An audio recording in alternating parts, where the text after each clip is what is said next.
Salam alaikum et bonjour tout le monde. Cette vidéo, je crois qu'on va entamer la partie d'une autre catégorie des variables et on va parler de la catégorie des variables complexes ou composites. Alors, si on aimerait bien schématiser un peu les choses, je vais essayer d'utiliser une arborescence. Comme ça va donner une visibilité sur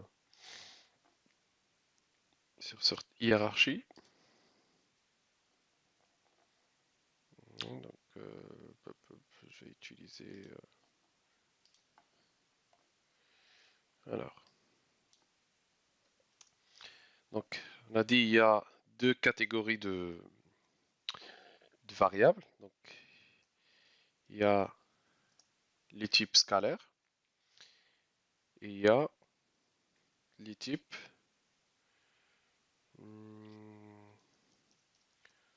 composites.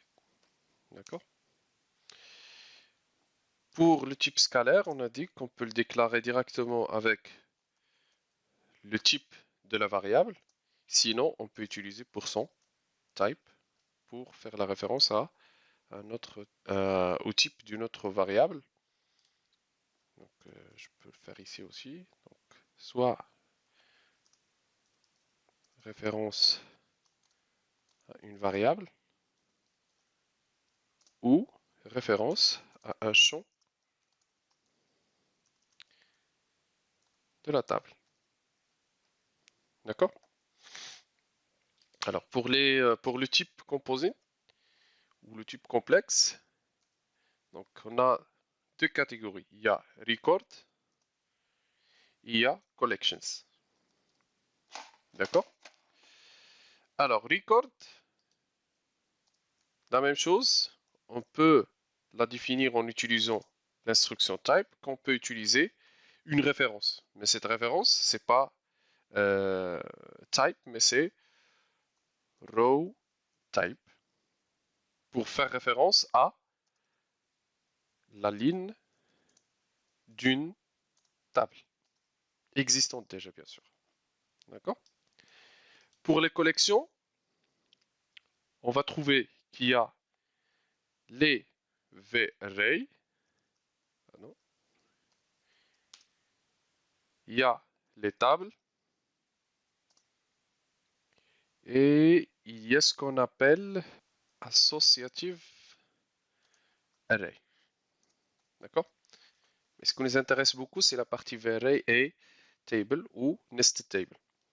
D'accord? Donc je vais donner un peu de couleur, comme ça va donner un peu de visibilité.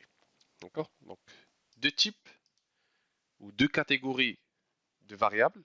Lorsqu'on dit catégorie, c'est juste, comme j'ai dit durant la vidéo de l'explication des types scalaires, pour ne pas confondre type, ça veut dire est-ce que c'est varchar, est-ce que c'est number ou est-ce que c'est date.